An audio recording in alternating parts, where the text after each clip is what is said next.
to not have the trust, respect, love, support, solidarity of your own people. Like, I'm a Torontonian, I'm a journalist, I have my own agenda, but your local Montreal citizens, they hate you.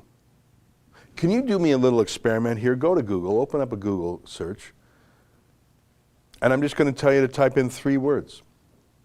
And I'm going to show you an incredible thing. Okay, go up to the Google search and type in Montreal police corruption. And just show what it finds. First of all, how many, can you pump up the size a little bit? 2.5 million results. 4 Montreal police officers charged after investigation. Montreal police corruption, allegation of corruption, brutality, key findings. 2 years after damning report, Montreal Police Service, Montreal's decade of police scandals, police corruption scandal, a gang of cowboys, Montreal police chief suspended, Montreal's police scandal, the Montreal police corruption scandal. New head of Quebec anti-corruption police admits to failure. New head of Quebec admits to failure. Former head of Quebec anti-corruption police unit testifies how Plante and Drapeau licked the Montreal underworld. Sure, yeah, they gave him badges.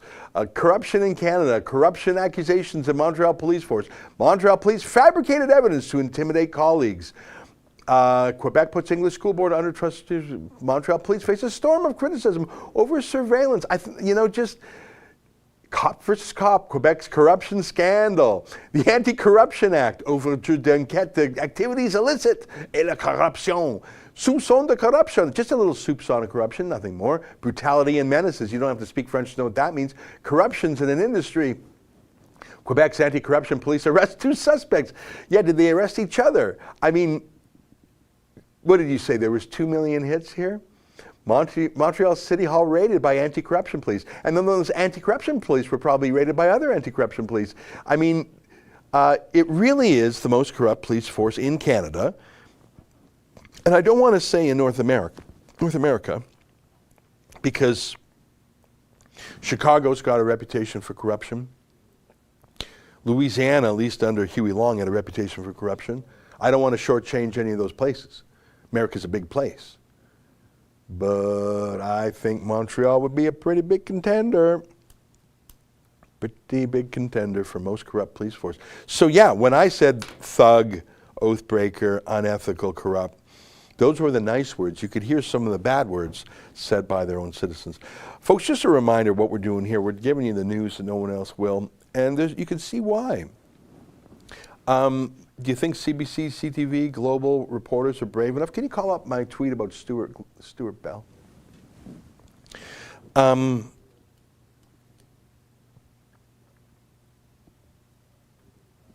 Most reporters are cowards. Most reporters don't actually report. They just give their little woke opinions. They write little listicles for Vice or Huffington Post Canada. Oh, not them anymore. Yeah, so look at this. Just scroll down for a second. Stuart Bell, he works for Global News. Montreal police arrest clowns pretending to be press. And you can see I'm in the red vest there. The white shirt is David. The black shirt in front of him is our friend Yankee. And I can make out Lincoln J on the right, and I think that's Jessica in the middle there. So Montreal police arrest clowns pretending to be press, and that's Stuart Bell with Global News. And then scroll up, here's what I said. I said, this makes me a little sad because I used to know Stuart. He spoke at a town hall I hosted in Calgary after 9/11. But it makes me a lot sad because he's a journalist cheering for the arrest of other journalists just because he disagrees with us. I am a little sad. How many retweets or likes did I get? A lot of people really respond to this. Yeah, 2,494 likes. A lot of people were mad at Stuart for not realizing that although he's trying to express his disagreement with us, and that's fine. I actually agree with the majority of what Stuart, I think he's actually one of the best reporters at Global. I think he's gone woke a little bit. I don't know why, maybe just to survive in that company. You have to. I mean, he's a 50-year-old straight white male. So he's got like 6 bullseyes on him. And he reports on the terrorism beat. So, you know, oh, you're straight, you're white, you're 50, you're male, and you write about Muslim terrorism. I mean, how does it even still work? So maybe part of the answer is by denouncing Rebel News, that buys him some, you know, breathing room at Global News.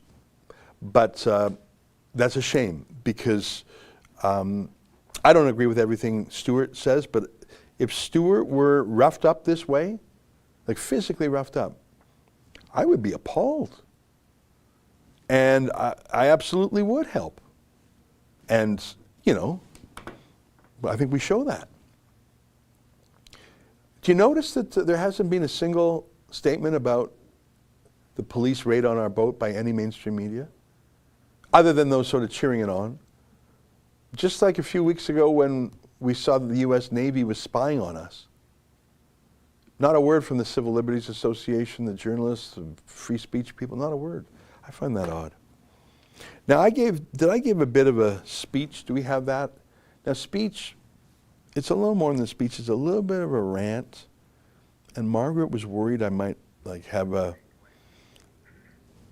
Margaret was worried that maybe I was going to have like a burst of blood vessel or something. And it is true, I don't think I've ever been that mad before. But let me explain myself. When you were up against 50 people with guns who were clearly rogue, what can you do? You don't want to touch them. I didn't touch them. I don't think I swore once when they were picking on a girl with our team, but I did it once in the whole day. And I think it was appropriate, frankly. There was a fat cop I called fat because he was, and I sort of liked him because I think, okay, it's like we're part of a secret club that's not so secret, unfortunately. How can you identify another fat guy on the street? Is there like a secret code you have? No, you just see him. So me and the fat cop really got along. But other than that, I was very mad. So I used all the words I could, and I spoke as loud as I could. Why? I don't know. To let the police know we wouldn't go quietly?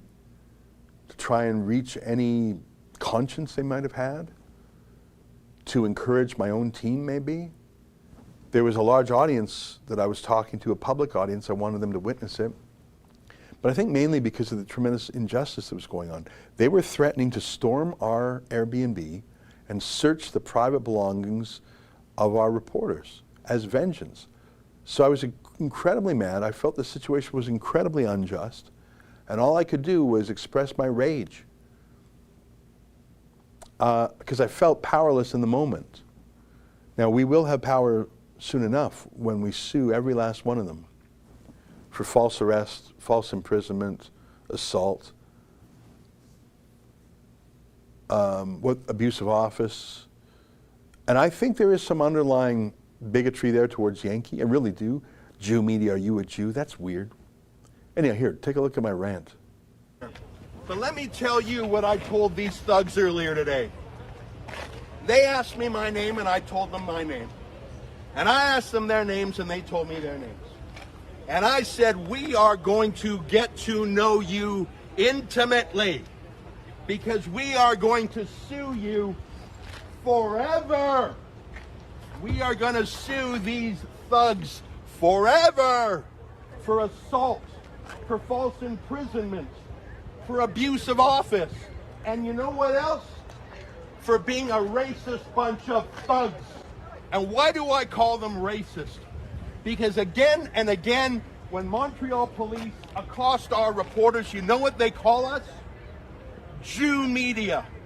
Are you a Jew, they say. These thugs, when they see us on the street, say, are you Jew media? Well, most of our reporters are not, but I am, sir. And I will see you in court for your bigotry. I will get to know them intimately because we are going to spend years together and I will see your wicked faces no matter what your masks are. My name is Ezra Levant, and I work with dozens of independent journalists who don't take a dime of money from any government. And that is the reason why we can show you the police brutality. Thug, come here. Coward, come here. Come on camera. You bigoted bully, come on camera. These cowards are pretty frickin' brave when the cameras aren't on, which is why they raided our Airbnb. But when the cameras are rolling, they run and hide. Run and hide, coward!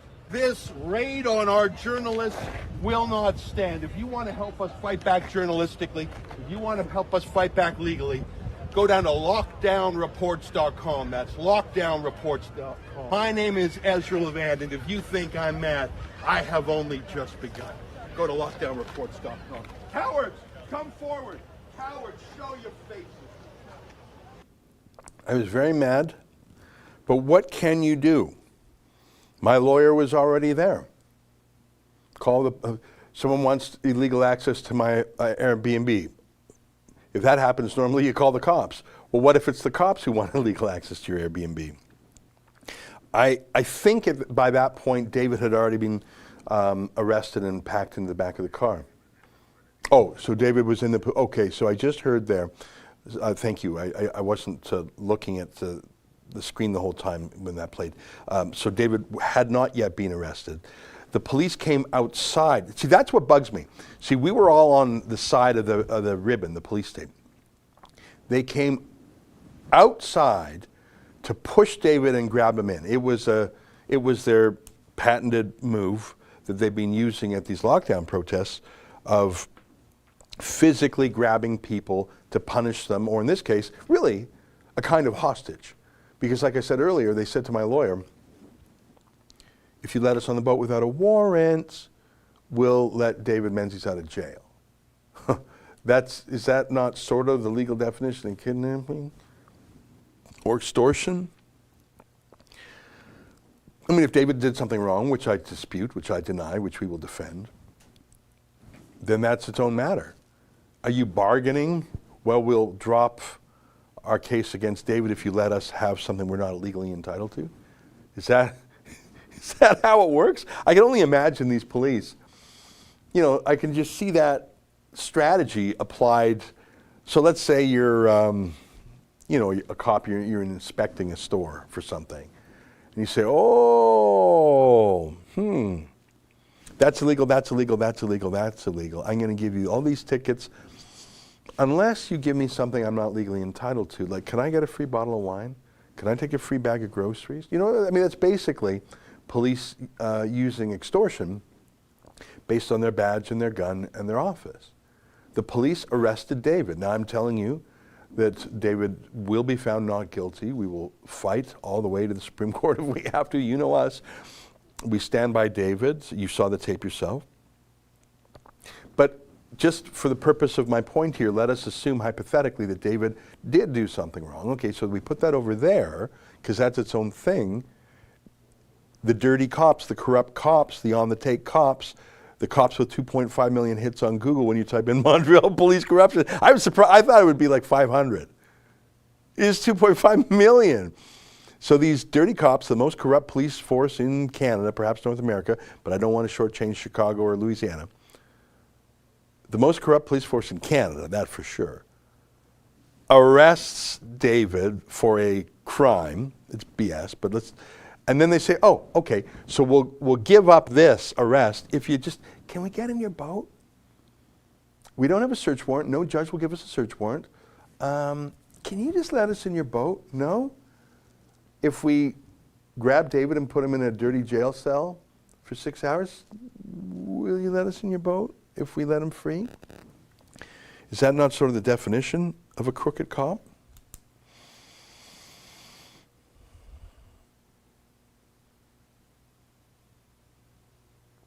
I'm trying to think if there's other things in here that we should show now. We showed Menzies arrested. We showed them pushing us back. We showed my rant. Showed me talking to the cops. Show the staff. Show Efron.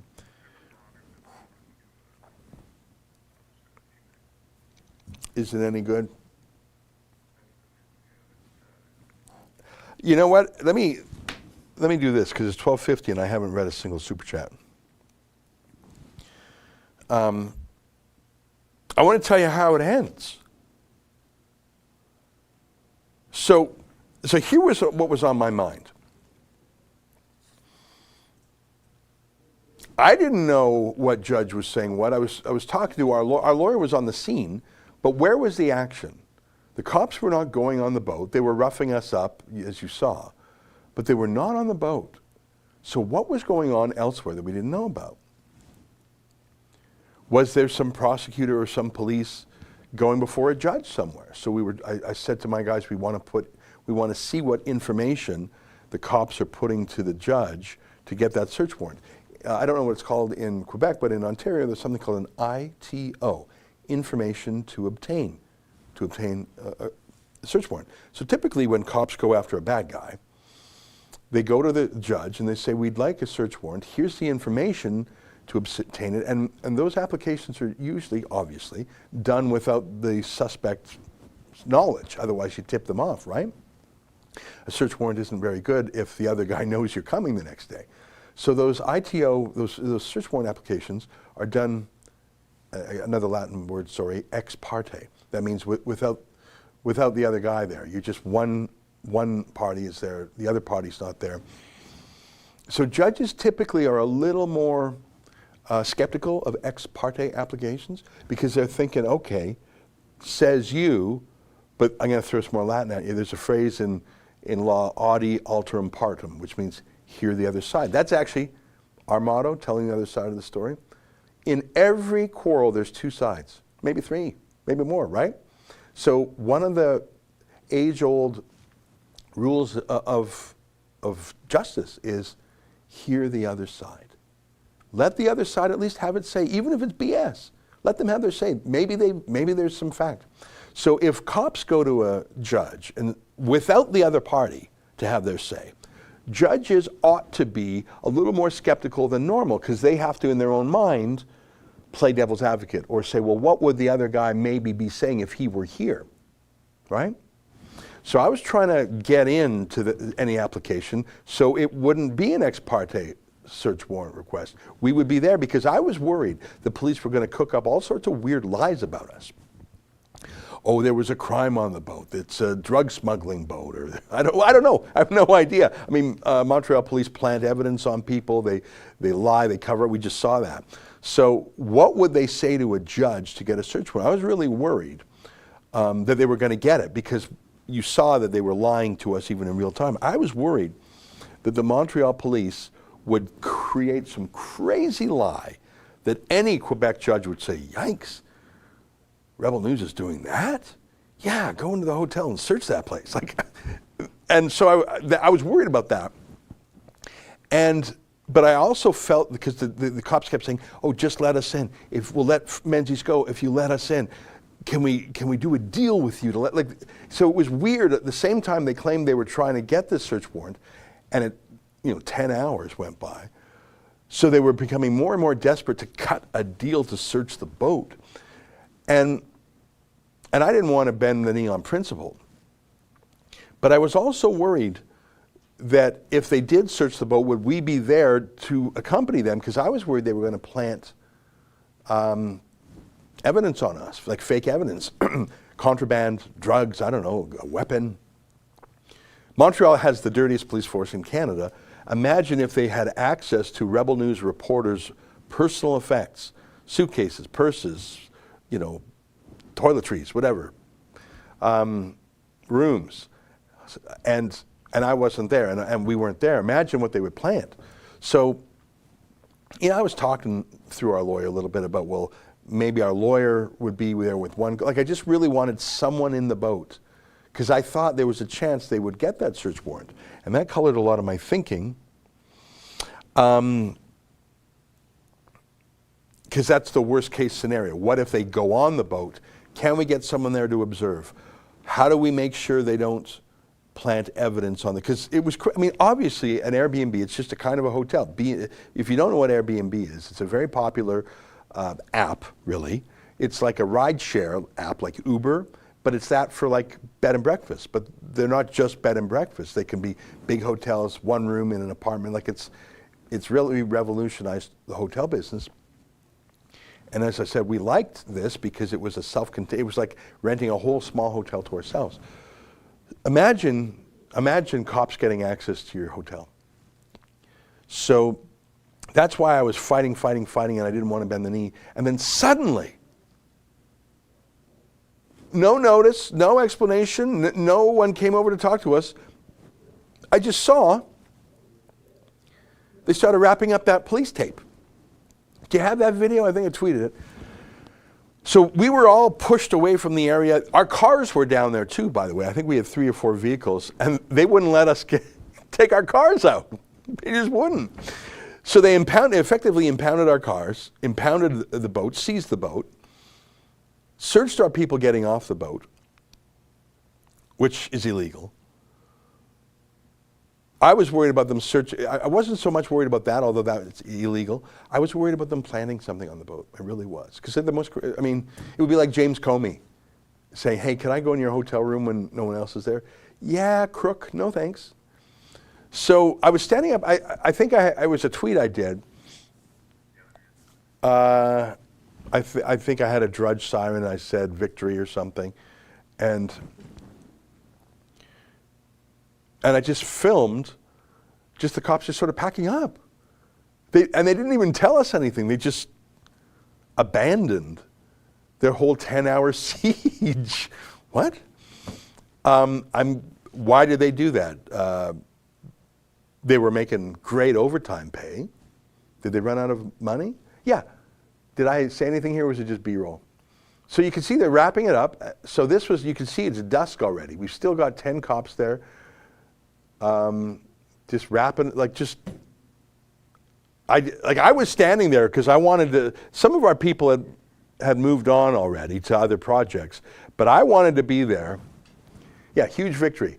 Montreal's police could not get a judge to approve their search warrant. They blinked. The police have run away from the crime scene. I'm back in. Viva le Quebec libre. Lockdown reports. And then my next video, I was actually on the boat. And you could see it was dusk by now, so they literally had our whole boat seized. I'm calling it a boat. It's permanently moored there. It's an Airbnb houseboat. 10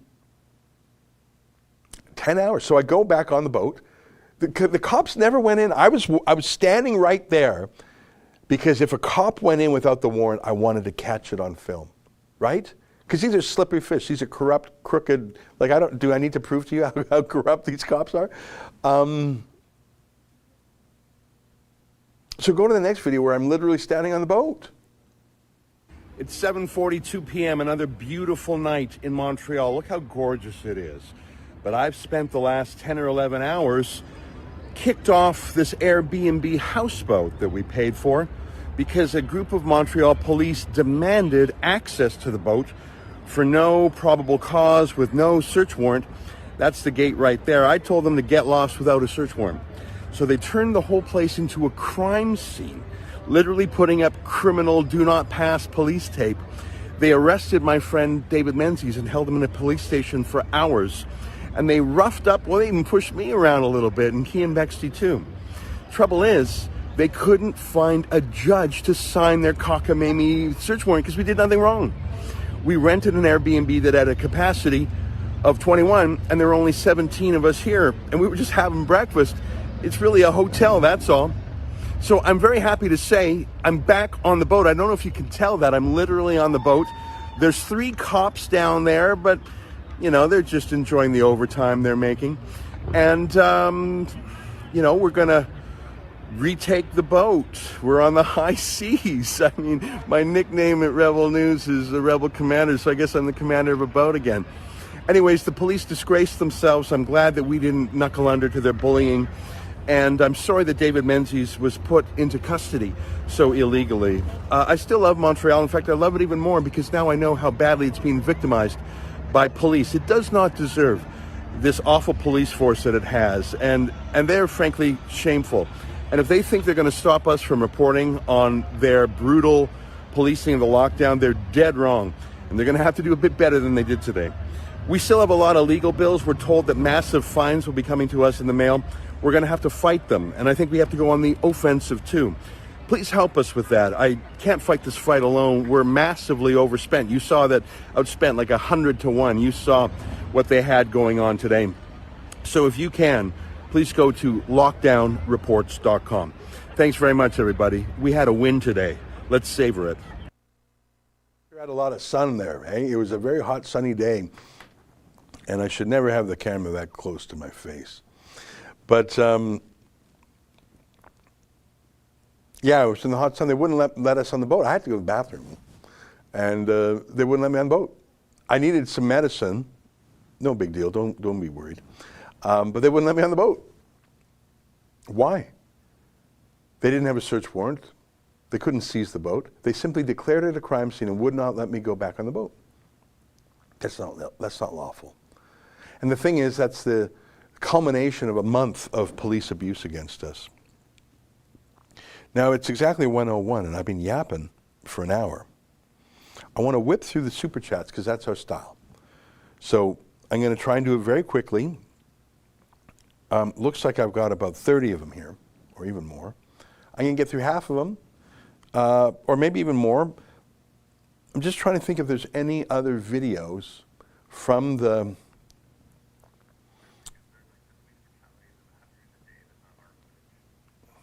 Oh, right. Okay. Justin just tells me in my ear there's a couple more videos that are of interest. But you know what? I want to say thanks to everyone who's been chipping in through what we call Rebel Chats, because our main YouTube account has been demonetized. So we set up this workaround. You can also make a donation at lockdownreports.com. Can you go to that page? Here's what we need the money for, if you want to know. I mean, we do spend money on travel. This weekend was a big travel. 17 of us went there. So we're trying to hit 3,000 donors to chip in. And what do we do with the donations? Well, we travel, especially to Quebec, but also other cities. We have reporters in Vancouver, Calgary, Edmonton, Toronto. We sometimes send people to Ottawa. Yeah, there's a lot going on, isn't there? But now, here, let me tell you the legal bills I got. So obviously we're going to fight like hell for David. I read in the press they're going to be sending us tickets in the mail. I'm assuming they're going to give every single one of our people a $1,550 fine for being on the boat. So what's 17? I won't be able to do that in my head. I'm not like a human computer like Joe Biden. If I said, Joe Biden, what's 17 times $1,550? He would tell you. He'd say, no malarkey, that's a big number. $26,350. That's my prediction of the fines we're going to get in the mail. 17 times $1,550. Obviously, we're not going to pay it. We're going to fight it. And we're going to fight the criminal charge against David. But do you agree with me that we need to go on the offense?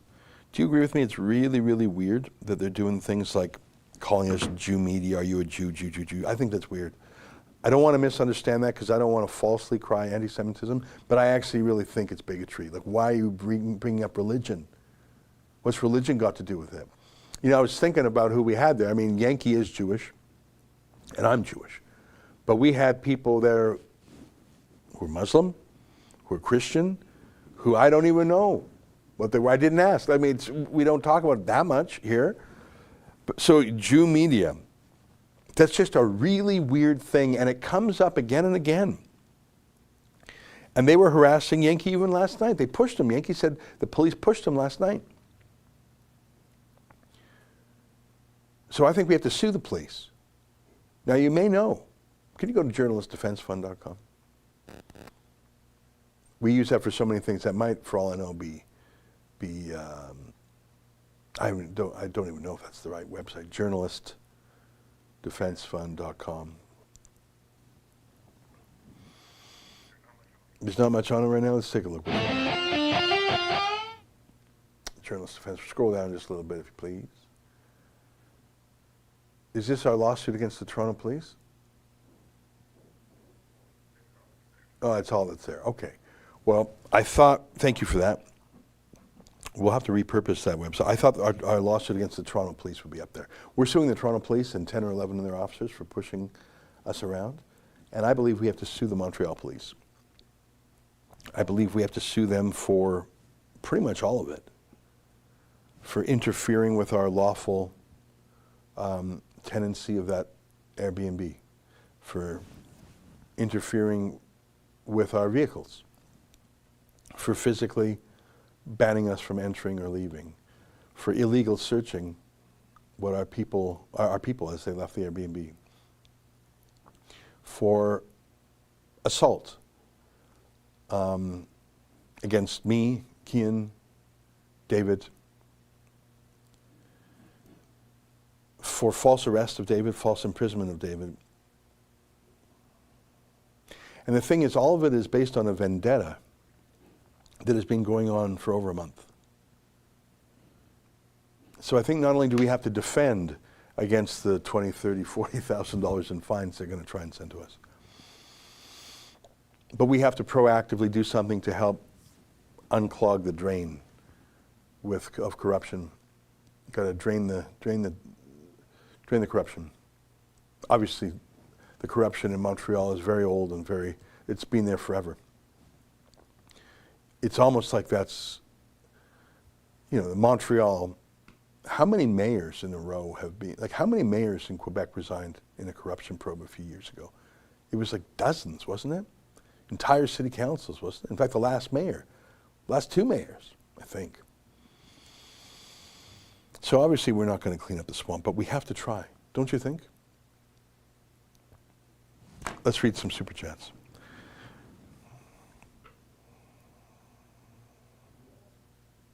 The Patriot Canadian Maine donated $5. Just hope you all sued the police. They are the brown shirts. They certainly acted like it. Sheila's friend Justin donated $2. Videos of Masjid al-Rashid Mosque in Edmonton and Akram Joma Islamic Center in Calgary. Parking lots packed full while Grace Life is barricaded. That's a great point. I don't see this kind of enforcement against other religions that we saw in Grace Life Church. I'm sorry we haven't had a chance to talk about that today. Philip Brevard, $80. Thanks for having come to Quebec to hear our plight, rebels. You are the canaries in the coal mine of freedom. What you do is important at a historical level. Someday we'll have justice. Resistons. Thank you, Philip, and thanks for being such a great supporter. Timothy Robert Salzman, $50. Ezra, your anger at the cops is justified and righteous. Jesus himself never struck back at folks who insulted or attacked him, but he showed fury at those who abused his children. Thanks for what you do. Watching daily all the way from Austin, Texas. Well, thanks very much. The one time I did swear was when they were messing around with one of the women on our boat. And actually, they did that twice, which really bugged me. Humongous, $4. Nothing boils my blood more than these low-life cops. There is no doubt that if these scum were in Nazi Germany, they would be death camp guards. See, I didn't use the word scum. I didn't use the word, there's this acronym, ACAB, all cops are bastards. I don't use that acronym. I don't use the word pigs. I don't use the word scum. I try not to use words that are inherently dehumanizing, like animal names, like calling someone vermin, or I don't even like rats or lice. These words have a connotation, I think, that's dehumanizing and coarsening.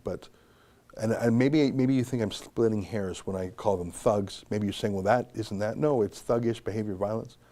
Bigots, well, they're calling us Jew media. Oath breakers, I think they are breaking their oath as police. Cowards, I think they are hiding their faces.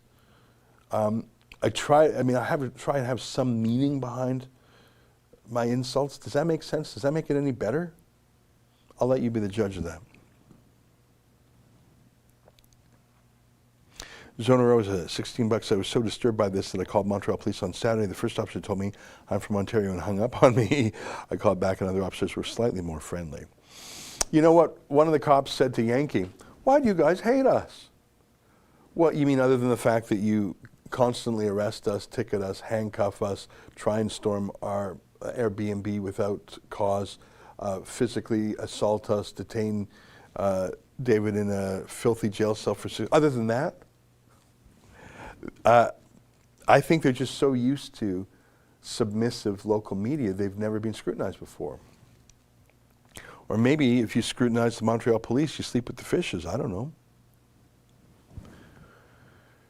Blackface Groper donated $8. Outstanding work. Jeff from Alberta donated $5. I'm trying to get away from the technocrat oligarchy. Are you or any rebel team on Gab? I'm not sure if we're on Gab. Craxus donated $10. Thanks. What If donated $8. Can you guys put up on your website, your store, a rebel flag? I would really like to buy one. Would be willing to pay up to $80. The bigger the better. Could hang it up on my balcony. I really like that idea.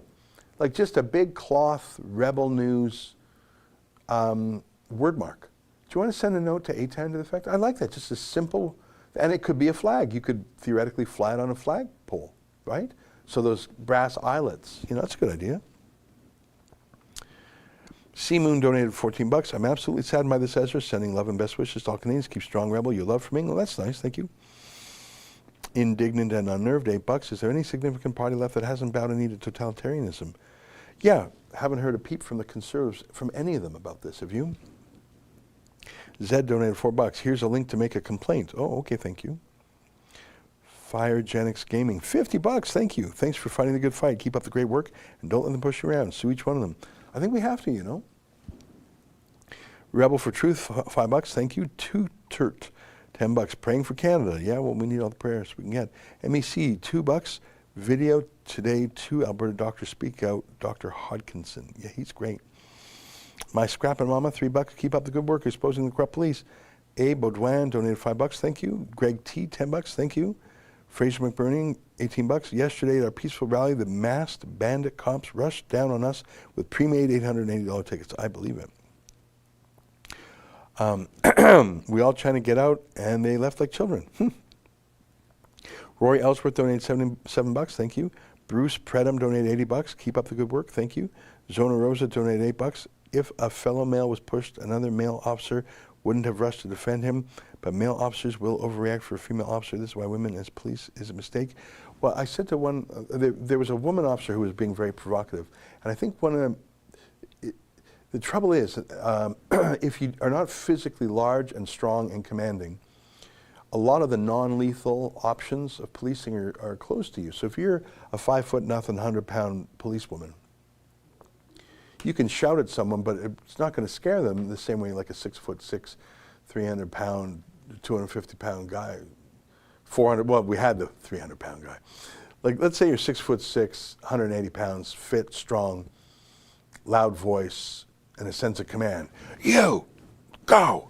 That's going to carry a lot more weight than a 100-pound, 5'0" woman who does it. And so that female officer will not get compliance in the same way a big, strong cop would. And so she will have to resort to other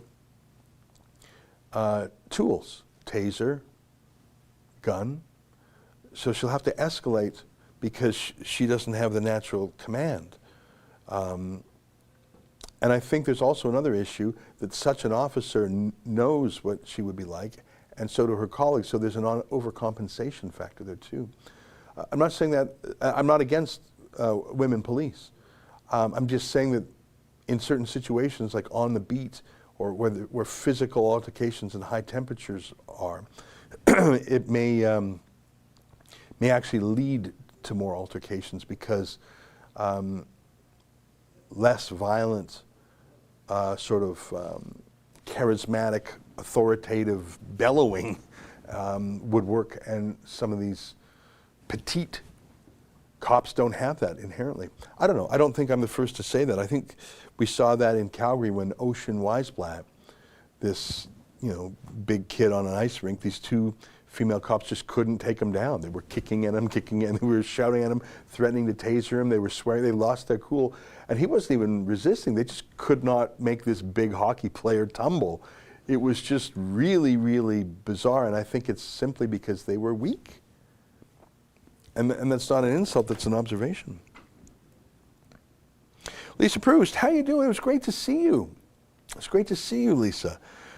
Love Rebel News Forever. Thank you for all you do. Ezra and your team, your courage is boundless. Shout out to Justin. Lisa, I really enjoyed seeing you, and I'm sorry we didn't have more time to talk.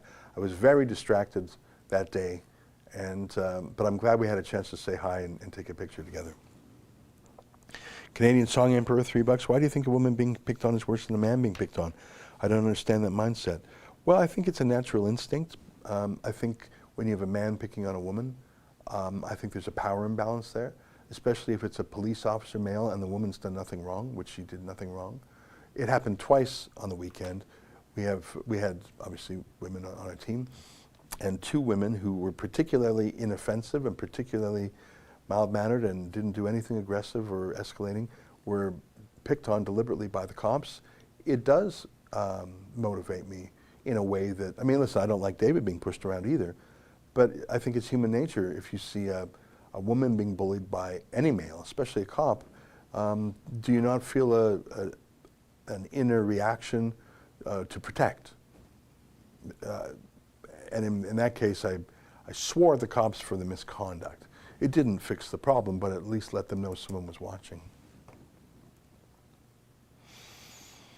Selena donated $3. Search Carrie Porter from St. Catharines. Yeah, I saw her rant on Facebook. She's just some crazy lady screaming into the wind. Tom Martin, $5. Keep on exposing the sickness in the police force. I find it very hard. In fact, I like, as I've said before, the first 45 years of my life, no one was more pro-cop than me. I have a tough time saying those words these days now that I've seen it and experienced it. I'm sorry, I just look forward to the time when we're out of this authoritarian era and police go back to enforcing crimes and being helpers and trustworthy people instead of being vicious extortionists as they were. They literally said, we'll let David out of jail if you let us on your boat without a warrant. Sorry, that's not policing, that's extortion. AMT, regarding corrupt cops, I was PMing a friend yesterday who said he just heard from someone that was at Grace Life Church yesterday. It was crooked, plainclothes cops that tore down the fence. I don't know. I think Sheila was there, and we didn't have a chance to get into it today. I think they were well-meaning outsiders, or maybe not well-meaning, I don't know, but I don't think they were agents provocateurs. I don't think so. I think there were people who said, I'm just not going to stand for this fence, and I'm just going to do something about it. I don't think it was agents provocateurs. The members of the church said, put the fence back up. The fence is not the problem. And I see their point. I also see the other point, that the fence is the symptom. Corey asked $5, do you have update on Grace Life and Sheila? Great coverage of Montreal. Stuart from Global seems to miss the point. We do have a bunch of updates from Sheila, and I think we're getting those out. We just understand that 17 of our people were literally detained. Detained or blocked from access from our stuff, and so we're like 3 days behind in processing everything. Sheila will be on tomorrow. We'll talk about it. There's so much, like I think we have 20 videos, like airplanes waiting to land at a runway or waiting to take off. There's just air traffic control, and our editors were out there too, and it was also exhausting. So I think people took yesterday off. Well, actually, that's not even true. Mocha and David and Yankee all went back out yesterday. You know, our staff likes to work full tilt, but everyone needs like at least 1 day off a week, don't you think? Alex Davey, Duke, 100 smackers. Thank you, my friend. Glad that 30% does not go to YouTube and the charitable donation is set up for lawyers. Excellent. Yeah, if you go to fightthefinance.com, you actually get a charity receipt, because that project is now being sponsored by a registered Canadian charity. I won't go into it now, but if you go to fightthefinance.com, you can actually get a charitable donation receipt, which I think is very cool. And it looks like, what is that, 377 people have taken advantage of that. So in the past, you click on Fight the Finance donation, the money goes to Rebel News, we give you like a regular receipt, and we pay the lawyers. But now, you go to fightthefinance.com, and the donation actually goes to a charity, not to us. And the charity pays the lawyers directly, doesn't pay us. So the money doesn't even go to Rebel News. It goes directly through the charity to the civil liberties lawyers, and because the charity has as one of its charitable objects civil liberties litigation, you get a tax receipt that you can use at tax time. And I went on a charity calculator. Can you go to the Red Cross charity calculator? I know I'm taking a bit of a deviation here, but for folks who are thinking of helping, just Google Red Cross charity calculator. I just use theirs because it's pretty good, but there's a lot of Canadian charity calculators. What do I mean by a charity calculator? Let's say you were going to give $100. In the olden days, you give $100 to Rebel News, you give $100. It costs you $100, and that's after-tax dollars. Just Google charity. Yeah, perfect. So now this is the Red Cross. So we're in Ontario. It's slightly different for every province because every province's income tax is slightly different. So let's say you were going to give $100. So type in $100, calculate, and then you see on the right there. So you get a provincial tax credit, federal tax credit. So you actually get $20 off your taxes. So you donated 100, but it's only like you donated 80. Now pump it up, add another zero there. Let's say you're feeling really generous.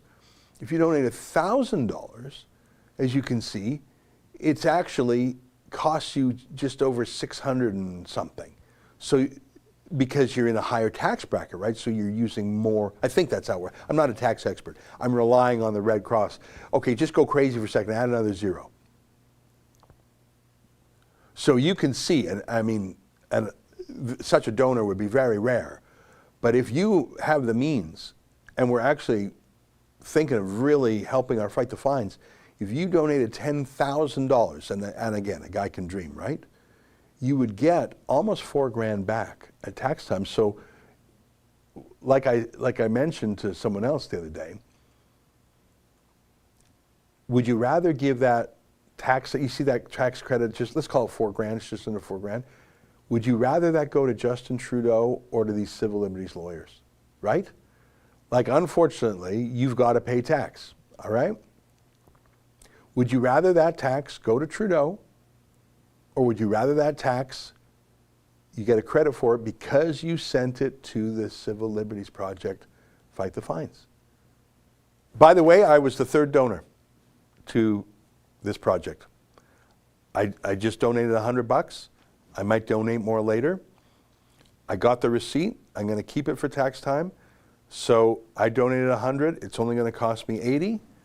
I mean, obviously, I've been supporting the whole thing since the beginning, but I wanted to test out the system, and it works great. Just an idea. Laura donated $1.19. The Daily Wire did a video recently called COVID Mask and Social Distancing Arrest Montage. Oh boy, that sounds like good. I like the Daily Wire.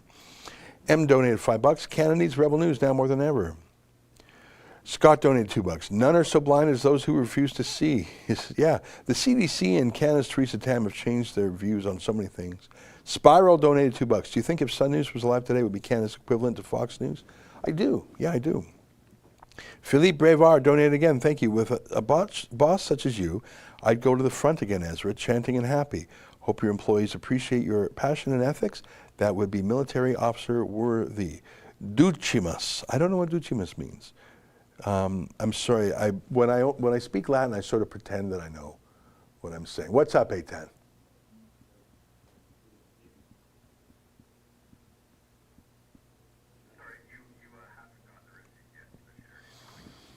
Oh, I'm told I haven't got the final receipt. I got a receipt saying I will get the final receipt. Okay, I did get a receipt explaining that. Not the one that I'll use at tax time. Okay, so I was just corrected. I did get a receipt saying, that's correct, I'm sorry, and I appreciate the correction. I got a receipt, I donated $100, and I got a receipt saying this is a donation to the Democracy Fund for the Civil Liberties Project, Fight the Fines. You will receive an official receipt later. So thank you for the correction, but I did get something back, and I did make a $100 donation. What does Ducimus mean? Am I even pronouncing that right? I like to drop a little bit of Latin, but I admit I'm faking it about half the time. I think Ducimus means we lead, right? I just Googled that, so that's what I'm guessing. Royalist donated $4. We will not make justices, constables, sheriffs, or other ministers except of such who know the manner of the kingdom and mean to observe it well from the Magna Carta. Manner of the kingdom translates legem regni, which translates mishpat hamelcha. Well, the Magna Carta certainly inspired so much of Western law. It also codified law that predates it by centuries. Only a couple of sections from the Magna Carta remain in effect. Most of the Magna Carta was amended over time, even though its spirit lives on. I think the approach to the Magna Carta is to be inspired by it, but some people take it too literally and they come up with homemade alternatives to real law. And I think that gets them into trouble because I mean, I'm a former lawyer myself, and I know a little bit, but I can tell you, having a real practicing Quebec lawyer with a familiarity in criminal law procedure was indispensable to our success over the weekend. Slowing the cops down, calming them down, letting them know that we had an expert watching over what they were doing. If we did not have that lawyer on the ground, I think police would have taken tremendous liberties. A lawyer has a certain title called Officer of the Court. By being a lawyer, a member of the bar, you have certain ethical obligations, but you have certain privileges as well.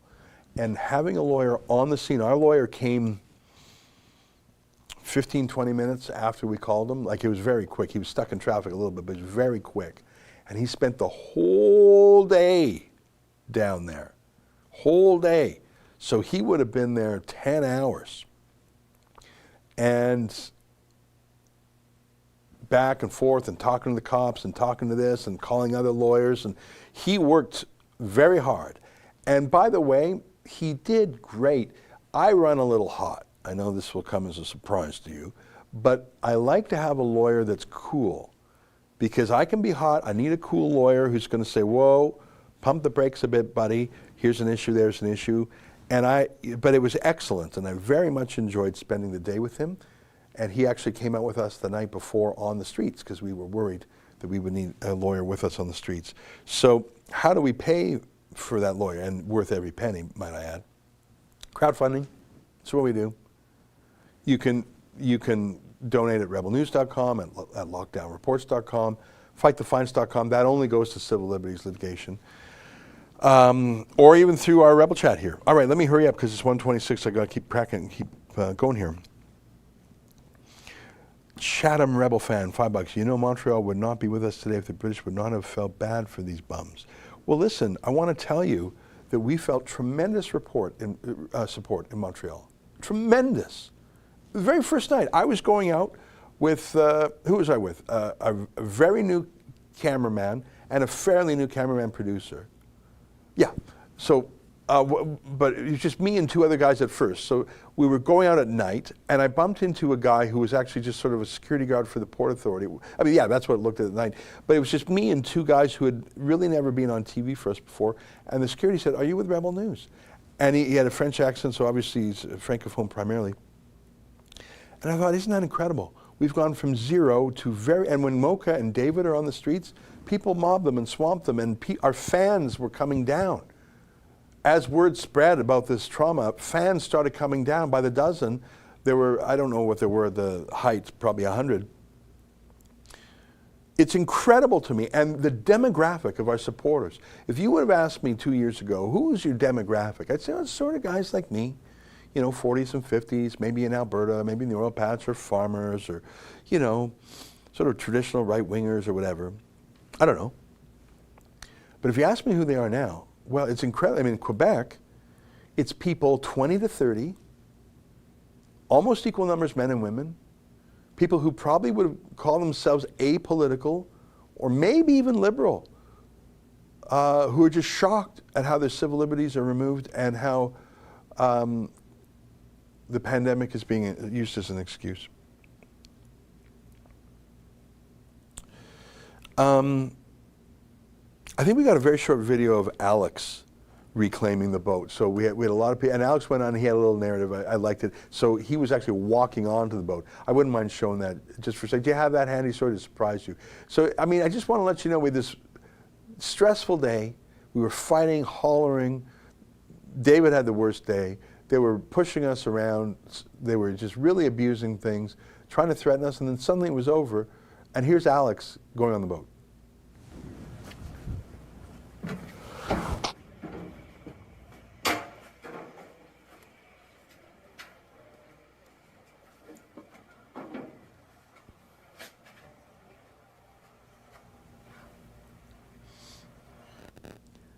So I think I was on the boat by then. I think I was upstairs.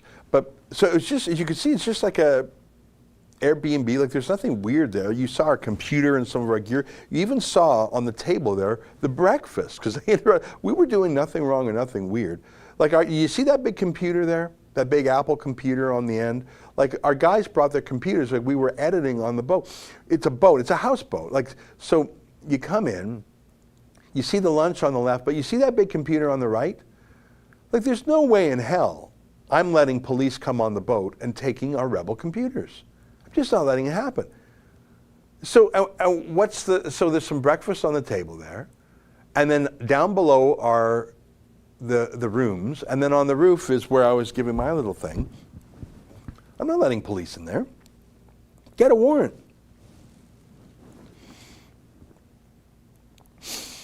This was a tweet sent last week, but we missed it. Sorry about that. Hoekman donated $30. Thanks, Ezra. Do you know there are some churches in the States that are praying for the persecution in Canada?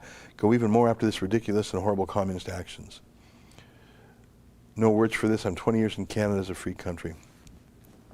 With lots of coverage of the church. Sheila's working on that right now, and I'm sorry we haven't talked about it a lot today. Harry Friesen, $7. Grace Life Church update. Sheila was there, and forgive us, we just got a backlog for the reasons I said earlier. Lauren Alexander, $50. Thanks, Lauren, that's really nice. Appreciate that. Ray W, $35. Keep up the good fight. Thank you. Darlene, $20. Keep on the fight. Sue the police. I think we have to. I think someone has to.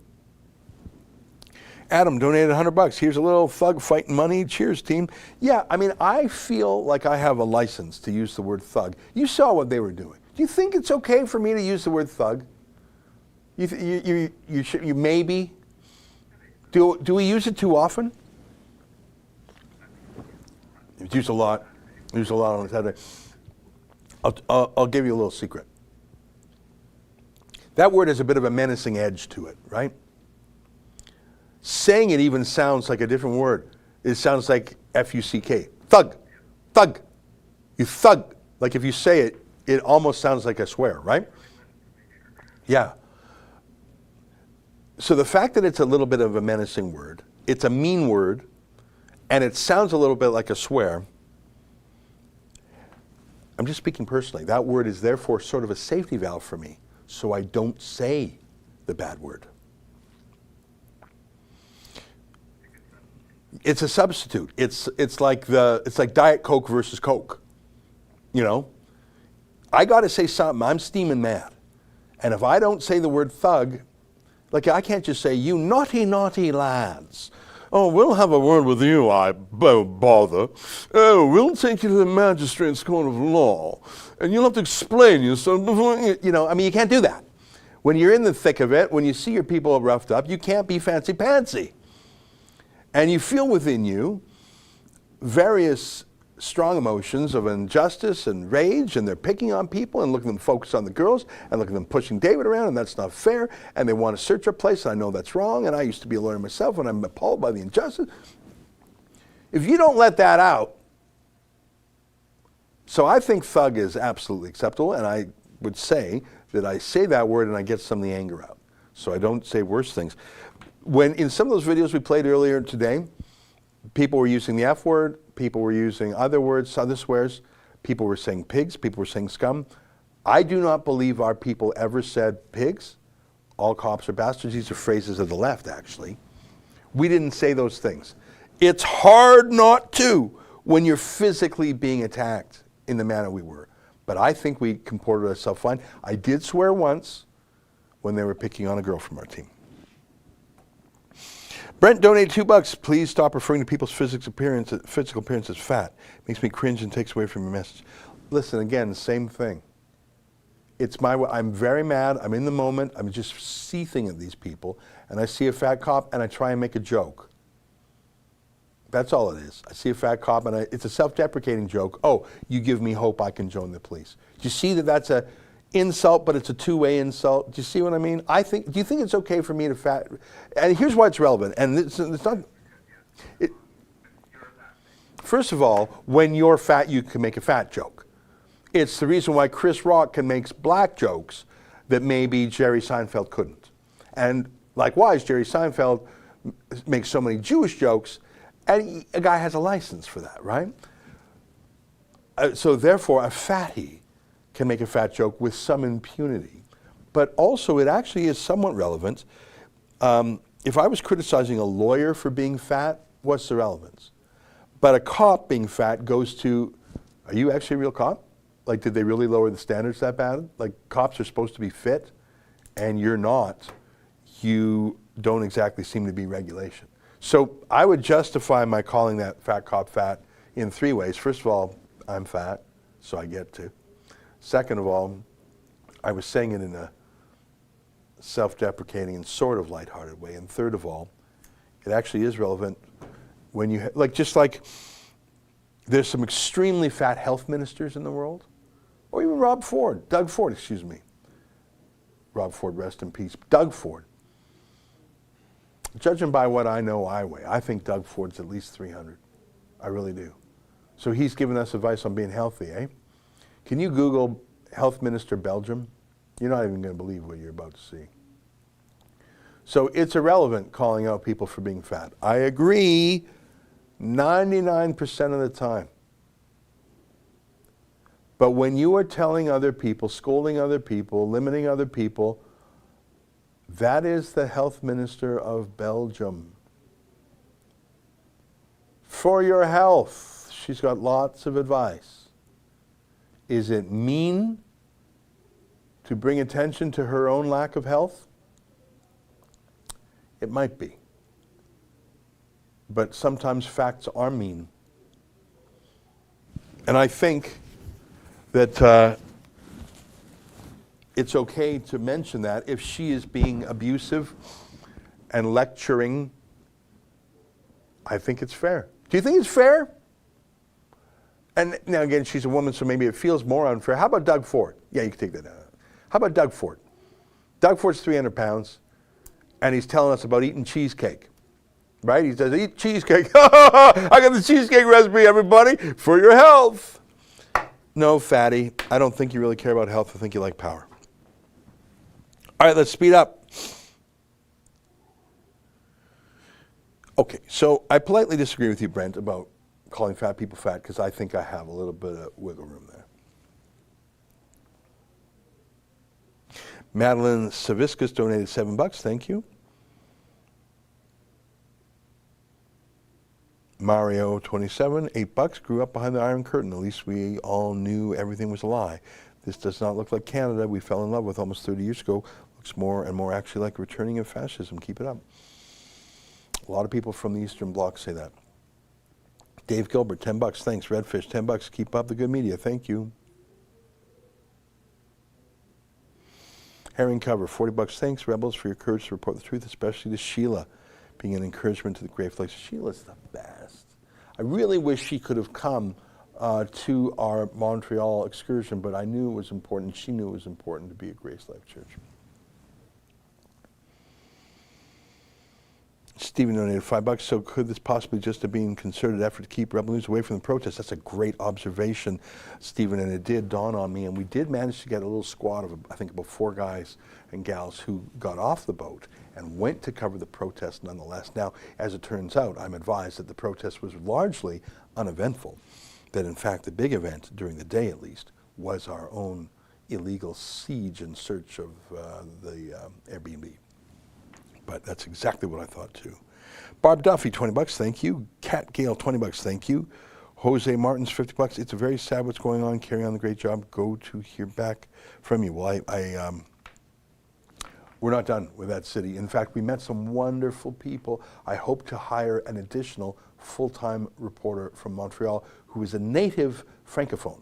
So she will, I met her, wonderful. I just want to do a little more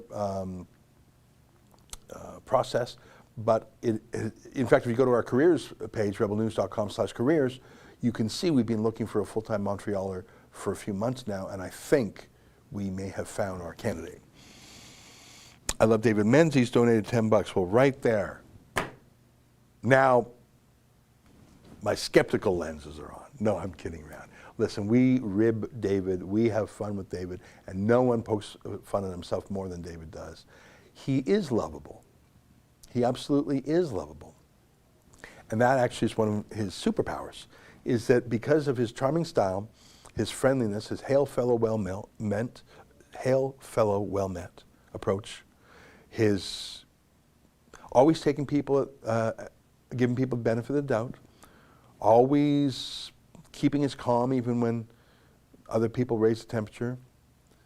I think he has won the hearts of people across this country, and even in Quebec. In fact, he was telling me how incredible he found it, that so many Quebecers recognized him and supported him. And I don't think he speaks a word of French other than maybe menu. And I think he really had a good time, other than his detour through what sounded like a horrendous jail cell. Sounded like they put him literally in the worst place. Again, just a psyop to try and break him and break us. I don't think it'll work. This donation is especially for David. I'm his biggest fan. By the way, thug means a cheat in Hindi. Love Rebel Media. I'm glad we can get to donate full money to you directly. Hated YouTube getting 30%. Keep it up. Thank you. Mike Epp, €5 through the Super Chat. You are an encouragement in your firm stand. It is too dangerous for me to try to do things like engaging police and whatnot. I would get in trouble. You're so right. And I don't think this has not been stressful for us. It has been stressful for us, and the only way we have the strength to do it is A, we had some planning, B, we know we didn't break the law, C, we had a lawyer on site, and D, we know we have the support of you. Carousel Rod, $4, thank you very much. All right, well, are there any other videos that's,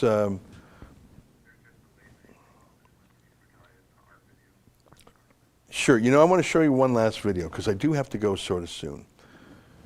And by the way, thank you all for your support. And if you're watching this on our main YouTube channel, you'll see it's demonetized. That's why we have the Streamlabs workaround. We have a YouTube Clips channel that has some remnants of Super Chat on it. And we have that Streamlabs. And are we also on Rumble? Is that right? We're on Rumble, but there's no monetization. We have a website called afteryoutube.com. Do you want to go there just for a second? I think YouTube is moving to kill us. They won't explain why.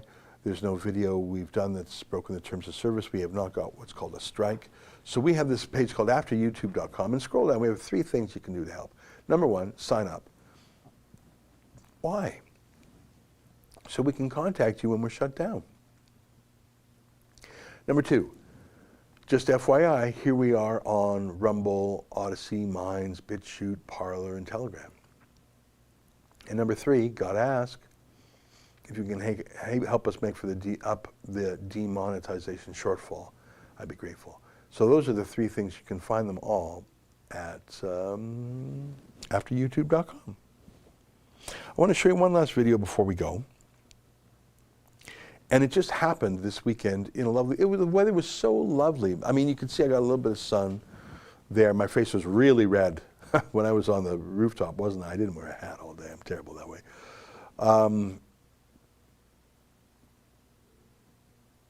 So we had our action, and there was a protest. But in the park, some guy, I don't know the full story here because the Montreal police are awful.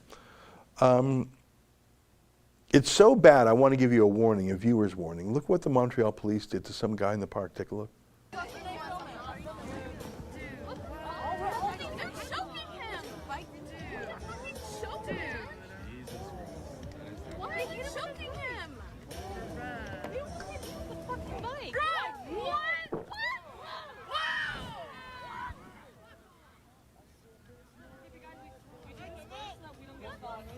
Why is he choking him?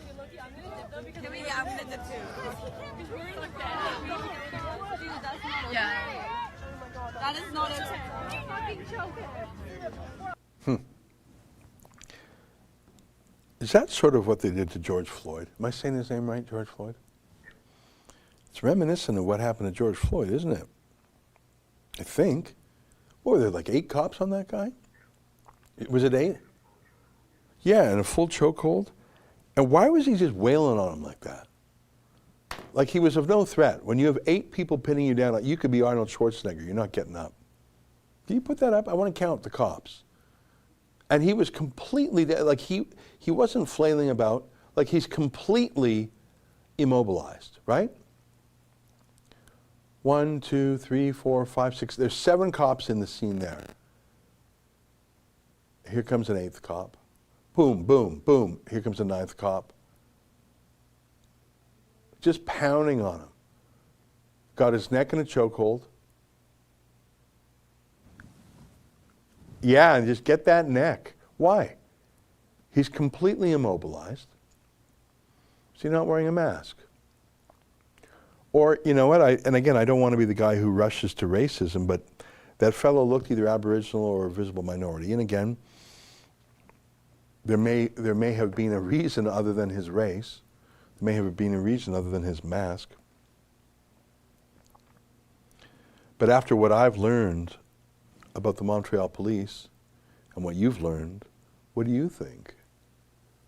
And by the way, where's the media? How many stories has the Canadian media, the Montreal media, the Quebec media done on George Floyd in the States? That's safe though, that's far away. Why aren't they doing the story of what they did in their own city? That happened this weekend when we were down there. We were not on site. Jose Martins donated $50. Thank you, Jose. I forgot to mention supporting you from Denmark. All the best for all of you. Well, that's very nice of you. Thanks. Am I caught up on the Super Chats? All right, my friends. I have to go because it's 1:45 and I got other stuff that I have to do in the day. But I appreciated spending this time with you. We had a staff meeting this morning and we talked to almost everybody. There was still a couple folks who weren't on the call. And I should tell you that the mood at Rebel News is resolute. There were some people who were quite new to our company that this was a startling thing. But I think the fact that we won in the end, that no judge gave the search warrant to the cops, that the cops blinked and we didn't. I think the fact that we had a vindication confirmed for our team that we were on the side of the right. The fact that we had some planning in place, we had a lawyer on standby, that our viewers were supportive. Even 100 people showed up on the scene. You could see them. None of those had a real clear shot of them, but we had a lot of people there. And some of them were very rude to the police. I didn't choose to stop them, but they said things to the cops that even we didn't say. It's a weird thing. Both the left wing and the right wing in Montreal hate their police. I think the one thing that unifies Montrealers is their disgust for their police force. I mean, you tried at home, Google Montreal police corruption. You saw what happened. Justin literally typed those 3 words into Google. He just typed them in. I did not know there was 2.5 million hits when you type in Montreal police corruption. I did not, that's the one thing. I had typed that in before because I was doing some research, but I didn't look at the number of hits. So our team knows that we were right, that we were prepared, that we did all we could. Our team sees that we will back David Menzies up all the way. Our team knows that we will continue telling the other side of the story, and we won't be stopped by some thugs. I'll say that word, thugs, thug, thug, thug, thug, shame, shame, shame. Those were the 2 words I used a lot. I used oathbreaker also. And for that one cop, I called him fat. If you can help me, help our team, there was a friendly comment, I'm not sure, I forget who was it, Philip Brevard maybe, who said he thought that my leadership was effective.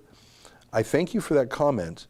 I see my role very simply, and that is to absolutely protect and support any rebel who incurs any risk in the service of our mission.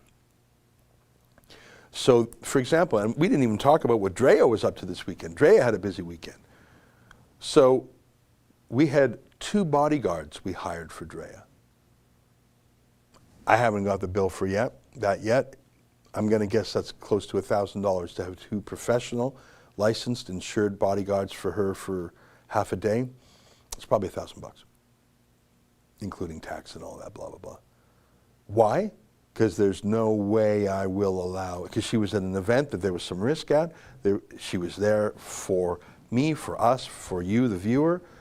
I'm not going to let Drea be exposed to that unnecessary risk. Now, what if the risk comes from the police? You can't hire security to protect yourself against police. Well, we hire lawyers. And we holler, and we sue, and we keep supporting our people no matter what. Now that costs money, as you know, and that's why I keep asking. People say, Ezra, why are you always crowdfunding? Well, because we're always doing journalism on the leading edge, that's why. I just heard, thank you, the security bill for Drea this weekend was $900. And you know what? I wouldn't even think of not doing it. Wouldn't even think of it. We didn't think we needed security in Montreal, especially when you're rolling with 17 people. But we knew we needed lawyers. And we had one lawyer on the scene and 2 other lawyers on the phone. So we had 3 lawyers helping us on the weekend. Now, where does that money come from? It comes from you, my friends. I do not know the cost of this weekend yet. Defending David is probably 20 grand. I don't know. I haven't actually looked at the charges against him. I read in the press that they're purporting to send a bunch of infractions to us in the mail. I wouldn't be surprised if they try and hit us with like 30 grand worth of fines.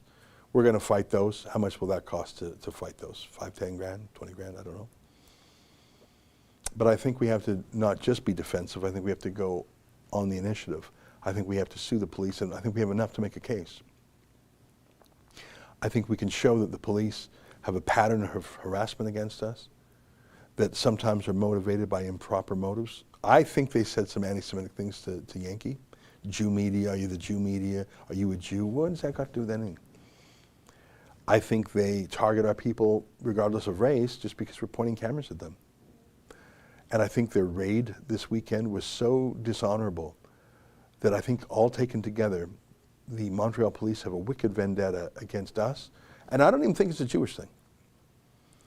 I think it's just they are so used to unaccountable power. Like that fella on the ground there, I don't know if he was black or Aboriginal, I don't know. Could well have been a racist thing, absolutely could have been. Or could have just been the biggest gang in Montreal decided they didn't like a guy for something. And by biggest gang in Montreal, I mean their corrupt police force. I just couldn't even believe going through those headlines there that were randomly but from Google. So I really do need your help, because I think that if I did not give the support to our team that I like to give, if I did not give them bodyguards, if I did not give them lawyers, if I did not agree to fight their fines and their tickets for them, I don't think we could do what we do, because these are stressful and risky adventures we go on, and the only way that any normal person can be a part of that if they know the company's got their back. And the only way I can have our journalists back is if you help me pay the $900 security bill for Drea. God knows what the legal bill from Montreal is going to be. And that's part of the other side's plan. Why? I mean, how many tickets have they given Yankee? Like 15 or something? Like a huge number of tickets. They know those tickets are BS. But they know that Yankee's got to fight them all. So how much time is that? How much lawyers' fees? They're not doing it because they actually think Yankee's doing anything wrong. They're doing it to slow him down, harass him, stress him out, make him worried, make him scared, make him sad, make him feel poor, make him worried. What happens if I'm convicted of these? I could go bankrupt. Like that's what they're doing to everyone. It's a giant psyop on the whole country. Look at this. So far, I've gotten $6,739 worth of fines for being out and telling you the story of the curfew in Montreal. If you can help us fight these fines, please go to fightthefines.com. Yeah, I mean, Yankee's a young guy. I don't know quite how young, 20s, whatever. Find me at 25. Find me a 25-year-old. What was that? 6,739. Is that right? Find me a 25-year-old who can pay $6-7 grand worth of fines. You can't. You can't. And you shouldn't, by the way, because you didn't do anything wrong.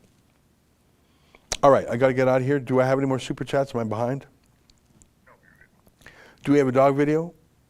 Yep. All right, folks. Help out if you can at lockdownreports.com. We're going to need the help. I promise we'll keep at it. Our staff is in good spirits, mainly because we won. Like you play that kind of a staring contest with 50 cops, and you win? That's a good feeling. All right, I'll say goodbye to you now, and here's a dog video.